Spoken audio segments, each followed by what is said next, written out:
Moi, j'ai ressenti qu'il y avait un feeling, un vrai feeling entre elle et moi en off. Alors bon, c'est sûr, les gens, bon, ce qu'ils ont pu voir, c'est un peu le contraire. En disant, elle me met un râteau. Mais même on le voit dans la façon dont elle s'exprime, dans la façon où elle vient m'aborder, dans la façon dont elle me regarde. Il y a un truc. D'ailleurs, pendant les Marseillais vs les Ch'tis, on a discuté un petit peu aussi, on ressentait quelque chose. Antonin, il s'est fait virer dans la saison des Marseillais parce que il a fait quelque chose de gravissime envers Stéphanie, mais malheureusement, je ne vais pas pouvoir en parler, Sam. J'avais le démon parce que moi, on m'insulte pas. On m'insulte pas par derrière, on parle pas mal de moi. Et je comprends pas pourquoi il vient pas me dire en face. Viens me dire en face, au lieu de parler tous ensemble derrière moi.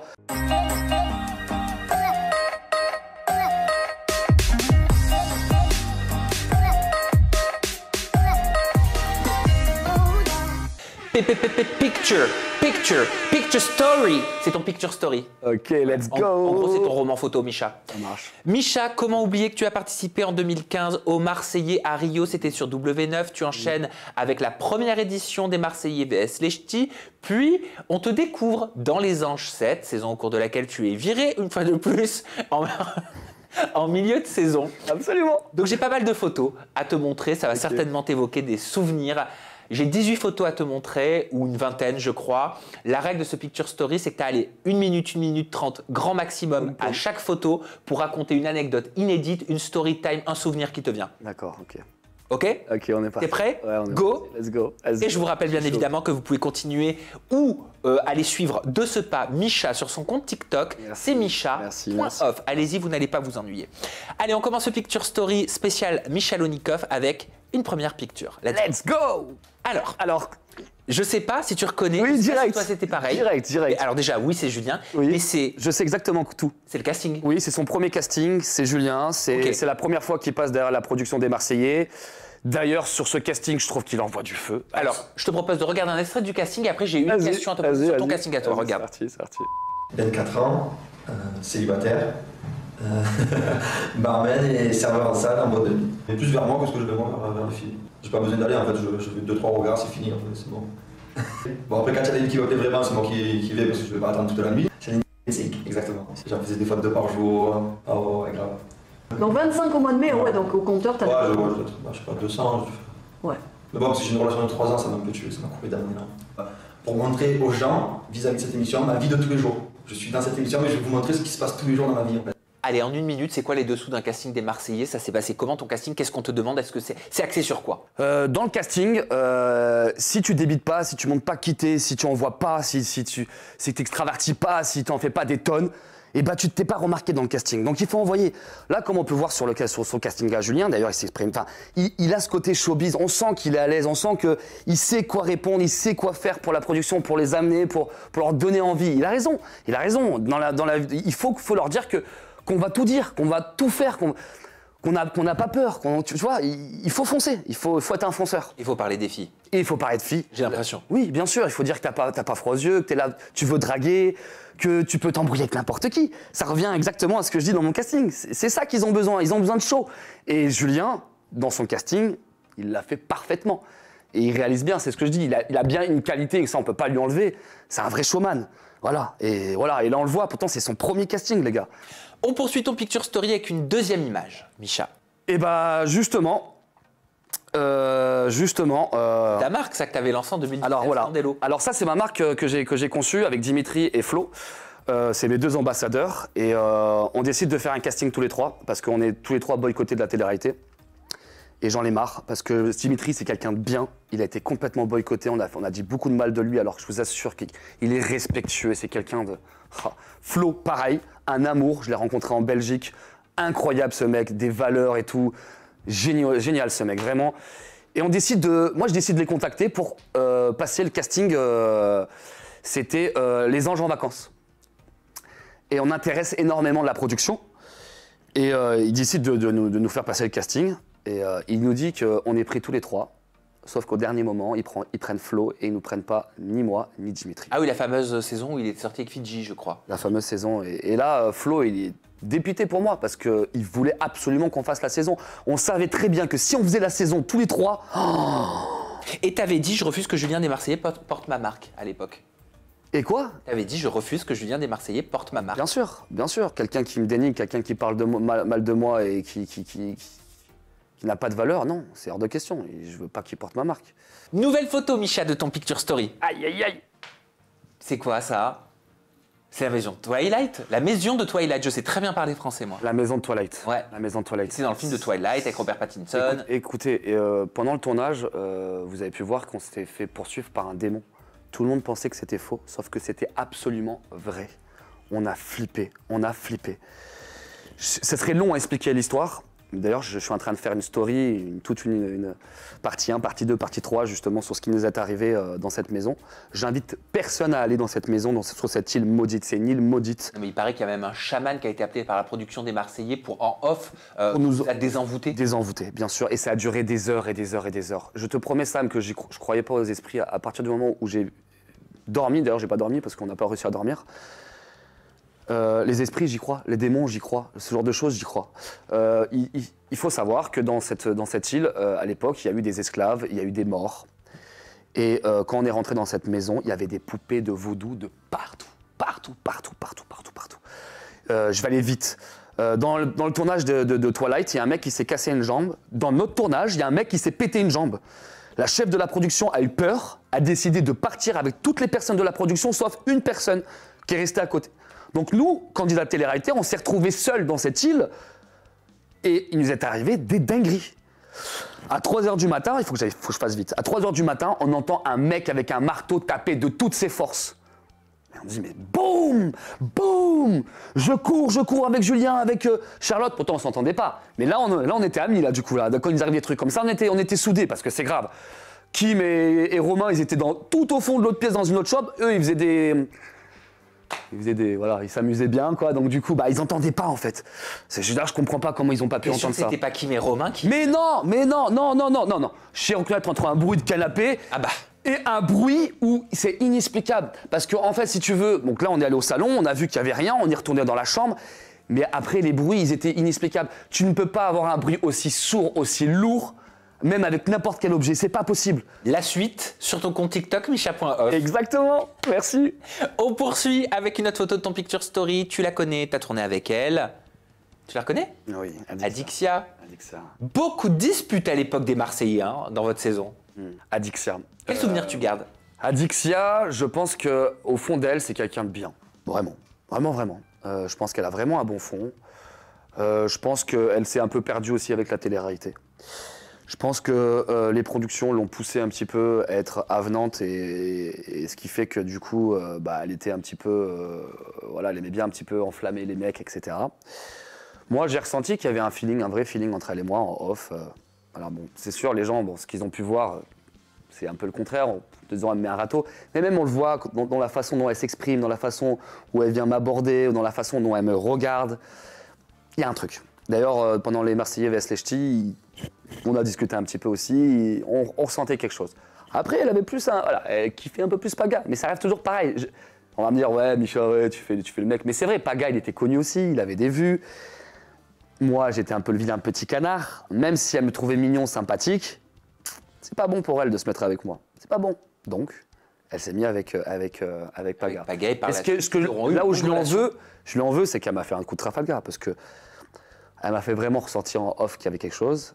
Et en on, la production lui ont décidé de me séduire et de me mettre un gros vent. D'ailleurs, on voit dans une scène où elle est là, elle me séduit, et elle m'arrête, tu vois. Elle me dit, je lui dis, vas-y, si tu veux m'embrasser vraiment, fais, vas-y. Et là, elle me dit, mais non, mais Micha, c'est pas vraiment ce que je veux, tu vois. Donc voilà, on ressent. Est-ce que je lui en veux? Un peu. Surtout que Paga, il était avec Charlotte. Donc en fait, la meuf, tu vois, elle respecte pas les nouveaux candidats, encore une fois. C'est ça qui m'a blessé, en fait. D'ailleurs. Mais ils auront eu une relation qui aura duré quand même quelques années. Ouais, pour au final se tromper, se déchirer, se faire du mal, et que Paga se rend compte que ce que j'avais dit était vrai, que cette fille n'était pas faite pour lui. On poursuit ouais. Avec une nouvelle photo. Il s'agit de... Vivian Grémini. Vivian. Alors Vivian, je le connaissais pas du tout. J'ai appris à le découvrir directement dans Les Anges. Et il y a eu un gros feeling avec lui, sa copine de l'époque. Et je sentais qu'on était un peu affolés parce que on se disait, c'est quoi comme production, qu'est-ce qui va se passer pour nous? Est-ce qu'on va pas nous embrouiller tout le temps?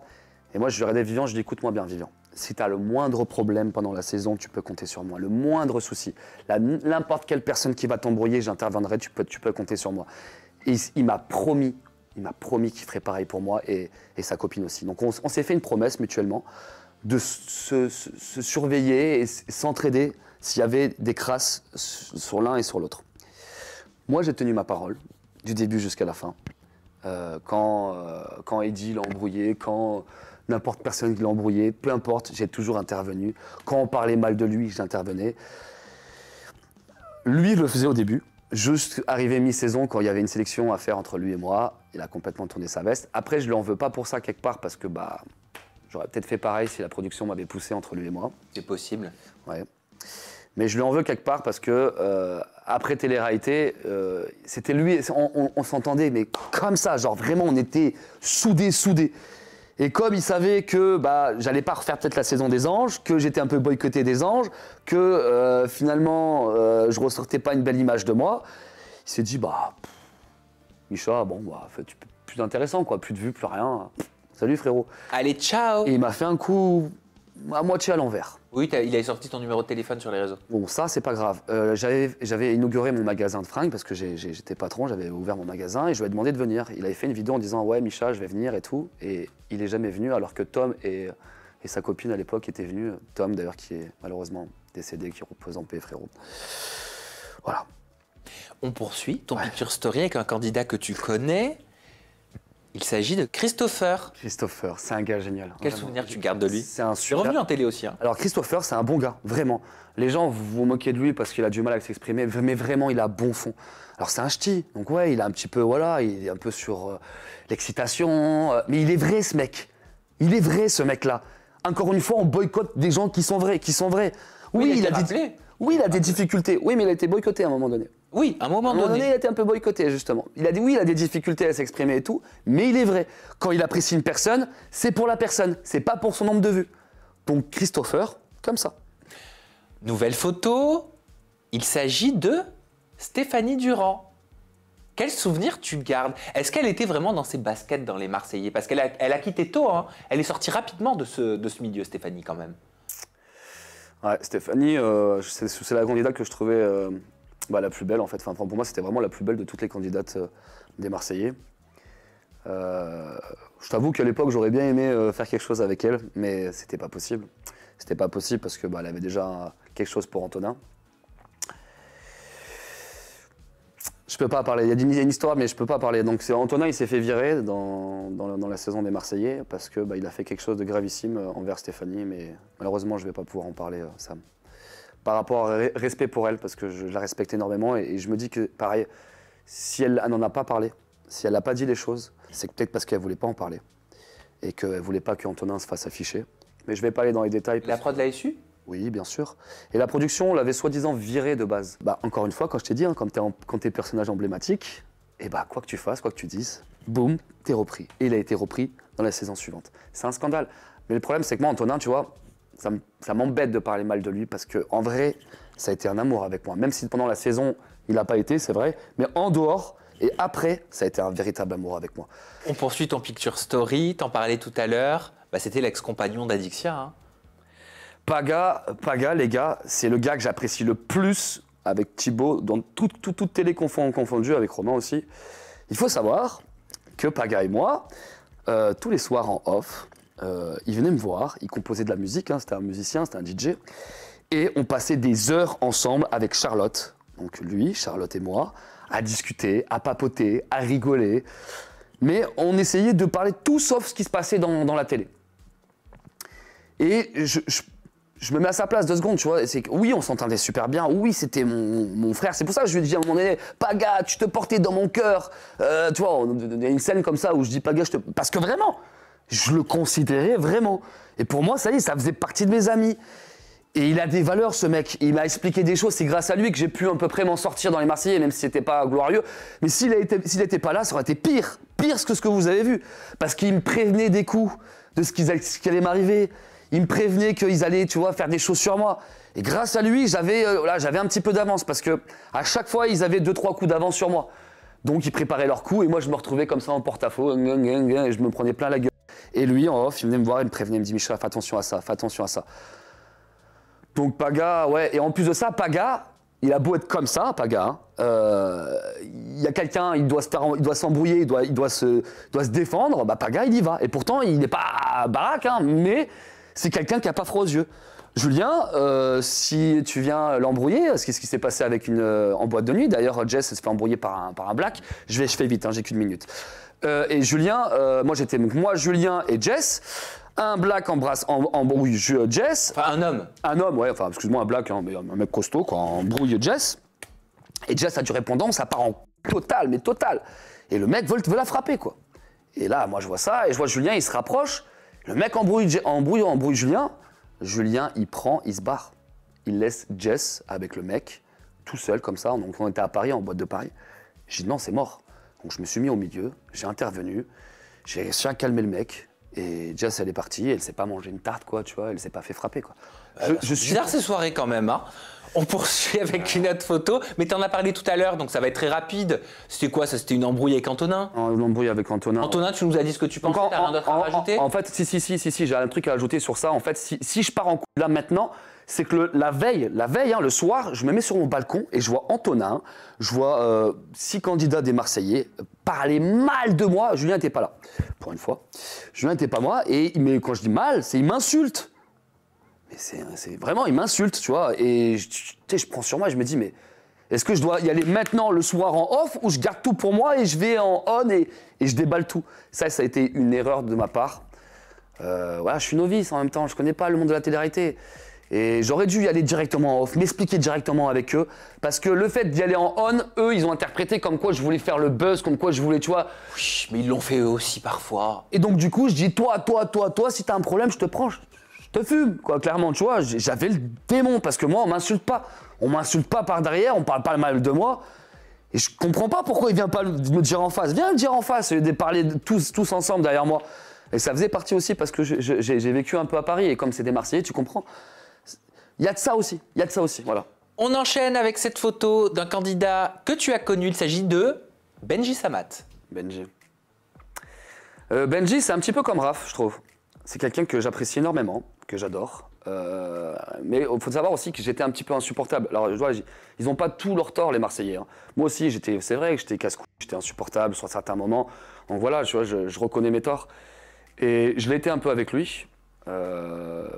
Alors que il était quand même cool avec moi, mais en fait je l'étais parce que je ressentais qu'il rentrait dans le move de la production, dans le move des Marseillais, parce que les Marseillais décidaient de me tailler. Je trouvais qu'il avait sa propre personnalité et qu'il aurait pu faire face, mais il n'avait pas envie. Lui, c'est pas avantageux de se mettre avec moi et de dire bah non, finalement Micha c'est un mec normal. Non, pareil. Donc du coup pareil, il a un peu tourné sa veste et il a su le move, quoi. Donc voilà, j'avais encore une autre personne qui m'enfonçait encore plus loin. Et j'ai ressenti la même chose pour Adixia, d'ailleurs. C'est cette sensation où il suit le move, tu vois. Ils se disent pas, vas-y, moi je vais dire ce que je pense réellement et je vais pas suivre le move, tu vois. C'est ça qui m'a déçu chez lui parce que il a des valeurs. C'est quelqu'un pour moi, qui est bien éduqué, qui s'exprime bien, qui est intelligent, qui est beau gosse, hein, clairement. Et tout ça, tu vois, je me suis dit, tiens, le mec, il va peut-être à un moment donné prendre ma défense s'il sent de l'injustice. Pas du tout. On va passer tout de suite à une photo de Mathieu Delormeau, qui était animateur pour ta saison des Anges 7 du MAG, mais aussi des épisodes de lancement, je me souviens, sur Énergie 12. On s'en souvient, c'était au Brésil, à Rio. Je m'en souviens très bien. Tu l'as côtoyé, Mathieu Delormeau, comment tu le trouvais? Quels souvenirs tu gardes? Alors, je l'ai côtoyé. Faut savoir qu'il m'a invité pour faire des bookings, carrément. Grâce à lui, j'ai gagné de l'argent. Donc, merci Delormeau. Non, moi, je trouve que c'est quelqu'un de bien. J'ai rien à dire sur lui. Bon, maintenant, on sentait qu'il était là aussi pour faire son buzz et faire son animation. Il le faisait correctement. Je suis passé dans Tellement Vrai aussi, je ne sais pas si tu es au courant. Ah, je m'en souviens pas, non. Bon. Je suis passé dans Tellement Vrai, donc c'était pas la première fois qu'il avait face à faire à moi. Et non, j'aime bien le personnage, je trouve que c'est quelqu'un de bien. Voilà, j'aime bien sa façon de faire. Voilà, je suis pas fan de lui, mais voilà, je trouvais qu'il avait quelque chose, il avait une prestance. On poursuit avec la Paredes. La Julia Paredes, tu l'as connue de près dans les Anges 7. Julia. Quel souvenir tu gardes? C'est pareil, donc voilà, Julia, elle me voit, on sent qu'elle m'adore, on sent que tu vois, il y a un truc, mais pareil, donc elle voit que toute la villa est contre moi, donc elle décide de me la mettre à l'envers et de dire des choses qui sont complètement fausses à Raphaël, et c'est ça qui a fait que ça a bousillé ma saison. En dehors de la saison, Julia me contacte, Julia veut faire ami avec moi, et au final, je fais un premier booking avec, parce que le but c'est de faire de l'argent, encore une fois, Sam. Et elle s'aperçoit que je suis quelqu'un de bien. Et elle s'aperçoit tellement que je suis quelqu'un de bien qu'au final, elle fait que me fréquenter, elle fait que m'appeler. Et il se passe une relation d'amitié et on se kiffe au final. Tu vois. Juste amitié. Oui, juste amitié. On poursuit avec une photo de... Elle était l'ange anonyme de cette saison 7 à laquelle tu as participé, Somaïa.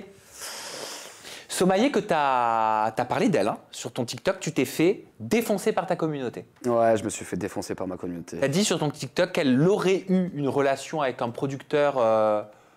En vrai, la pauvre, tu vois, même moi-même, je dis, ouais, voilà, je parle des gens qui assassinent les gens pour rien, et là, en l'occurrence, c'est ce qui s'est passé pour moi. Je veux dire, je lui ai fait du mal gratuitement.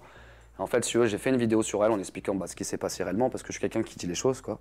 Donc oui, la production sont partis dans son pays, oui, ils ont fait ce qu'ils avaient à faire avec elle, et oui, c'est grâce à ça. Les anges. Oui, et oui, c'est grâce à ça qu'elle a participé aux émissions. Je crois que c'est Steven à l'époque où. Je crois que c'est Steven qui en a parlé ouvertement, qui avait l'info et qui en a parlé en off. Et je trouve ça scandaleux, quoi. Je veux dire, d'où tu donnes ton corps pour pouvoir faire quelque chose comme ça. Donc, en fait, c'est pour ça que j'en ai parlé. Après, vous n'étiez pas là, hein. Non. Il n'y a pas la certitude, hein. Aucune certitude. C'est ce que tu as entendu. Mais tu regrettes avoir dit ça. À mort, parce qu'au final, je lui fais du mal, alors qu'elle m'a rien fait. C'est bien de le reconnaître. Surtout que, quand tu regardes son personnage, au final, elle a eu un peu la même image que moi. C'est-à-dire que toute la villa était contre elle. Elle a été forte psychologiquement. Elle a du mérite, en fait, d'avoir tenu jusque-là. Et elle a beaucoup souffert de son tournage. Et en plus, elle a dû souffrir. Donc, ouais, je regrette. Beaucoup Somaïa. Je regrette d'avoir dit ça, clairement. Je regrette énormément. C'est tout à ton honneur, Micha. Et figure-toi que la vidéo, elle a fait un bad buzz, de fou. Donc, j'aurais pu me faire de l'argent de fou. Mais au bout de moins de 12 heures, j'ai décidé de l'enlever et de ne pas gagner d'argent sur cette vidéo. Et de pas faire mal à Somaïa. Donc Somaïa, je ne sais pas, j'ai rien. Voilà, c'est juste, on m'a rapporté. Donc voilà, j'ai pas à ouvrir ma bouche en disant, voilà, c'est sûr, Somaïa a couché avec des mecs de la production. Oui, mais t'as raison, c'est très bien de le dire. Une question d'ordre général, est-ce que t'as déjà entendu parler de candidats de télé-réalité qui couchent avec certains membres de la... voilà, et c'est ça qui m'horrifie en fait, tu vois. Attends, tu te rends compte, Sam? La production est là pour te protéger, est là pour t'aider, pour t'accompagner. Non mais c'est grave, c'est vraiment vrai, c'est grave. C'est pour ça que je voulais en parler, parce que je trouve ça grave. Et enfin, dernière photo, elle était considérée comme la patronne des anges, Amélie Netten. Amélie, je la supportais pas au début, mais quand je dis je la supportais pas, c'est normal. On lui met le tapis rouge, le matin on lui apporte un café, on lui dit vas-y Amélie, tu veux tourner quelle scène? Amélie, t'es la meilleure, Amélie sans toi les anges, il y a pas d'anges. Oh, arrêtez avec ça, ça reste juste un personnage, c'est une fille comme moi, enfin, on est des humains, on est tous pareils. Et elle avait ce côté un peu, tu sais, on sentait qu'elle avait de l'argent et qu'elle était un peu au-dessus des gens et ça m'insupportait en fait, si tu veux. Donc, dès le début, je pouvais pas devenir copain avec elle. D'ailleurs, avec Vivian, on a fait une alliance et lui, il a taquiné. Comme j'ai dit au début, à partir du moment où moi je fais une alliance, je vais jusqu'au bout. Donc s'il la taquine, je la taquine. Je suis avec lui. Tout le temps, quoi qu'il fasse, je suis avec lui. Je le supporte. Donc au début, ça allait pas trop. Et je la remercie parce qu'Amélie, ça a été un amour. Milieu saison, donc quand tout le monde tourne sa veste, donc c'est vrai que j'ai parlé de Raphaël, mais Amélie aussi. Amélie aussi venait me parler, toujours pareil, mais ça aussi c'est ce que je regrette un petit peu, c'est qu'elle venait plus me parler en off qu'en on. Tu vois? Donc elle venait me dire des trucs qui étaient super, tu vois, ouais, on ressent, Micha, que t'es quelqu'un de bien, t'aimes pas l'injustice, j'aime beaucoup ta personnalité, c'est dommage qu'on te met pas assez. Tout ça, on le montre pas, C'est comme quand j'ai ma relation avec Thibaut des Anges, mais on rigolait, on avait des délires de fou. On le montre pas, quand je suis en valeur. Ça me fout le démon, clairement, la réclate, je le sens, je suis... Et je la remercie, parce qu'elle était un amour avec moi. Elle m'a protégé, quand on disait du mal de moi, elle était là, elle intervenait, alors qu'elle n'avait pas besoin de faire ça.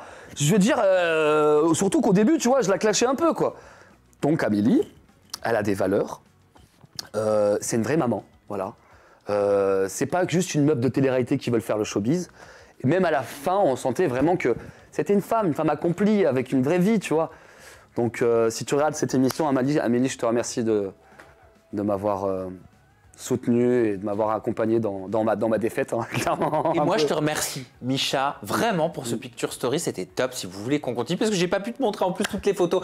La prochaine fois qu'on se voit, on fait notre Picture Story, parce que moi, j'adore. Bah ouais, mais j'adore ça. En attendant, on peut te retrouver sur tes réseaux sociaux, ton compte TikTok. Misha.off, Misha.off, les amis. ton compte Instagram Misha-du-bas off. Prenez soin de vous, aimez-vous, soyez vigilants dans vos commentaires. On se retrouve très bientôt, Misha. Merci beaucoup. Merci de nous avoir écoutés, je vous fais un gros bisou. Ciao. Ciao.